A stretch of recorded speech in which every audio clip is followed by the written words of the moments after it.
Returning to the studio now with more on the developments along the Gaza border is Dr. Martin Sherman, founder and executive director of the Israel Institute for Strategic Studies. Thanks for joining us, Martin.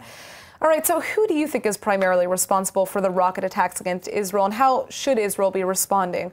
There's Hamas, Palestinian Islamic Jihad, Fatah extremists, Salafists, random individuals. Well, I don't think it really makes much difference, but I think the problem with our approach to Gaza is much more conceptual rather than operational. I think what we've seen is the futility of the Israeli policy of trying to manage the conflict whilst waiting for the Palestinians to morph into something that they haven't been for the last 100 years and will not be, and show no signs of morphing into for the foreseeable future. I think that for any effective policy to emerge, Israel has to recognize the Palestinians as what they say they are themselves. In other words, an implacable enemy and not a prospective peace partner, and act accordingly.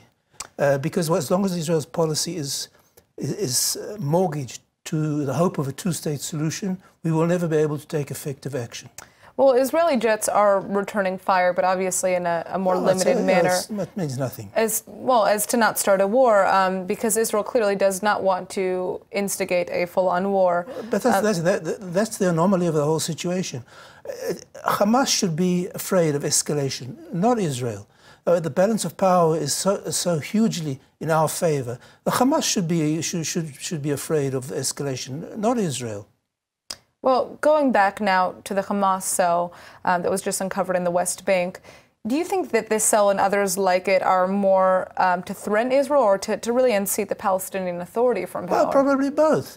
But that's the point. I mean, I think after a quarter of a century of death and destruction, after this imbecilic idea of a two-state solution was instituted, it's time to realize it's not going to work. And it's time to move to a different policy. Because we've seen it in Judea and Samaria, we've seen it ongoing in Gaza. How long are the Hamas going to fly balloons over? And what's the difference between a balloon carrying explosive or a shell carrying explosive? It's only a matter of time until they have drones with non-conventional loads, with the biological or chemical. And we just play. I believe we're just playing with citizens' lives. If a kite like that lands on a kindergarten or on a school or even on a house, what are you going to do? You say, well, we have a legal problem of defining it as a weapon or not? Really? All right. Well, Martin Sherman, thank you for joining us. Thank you.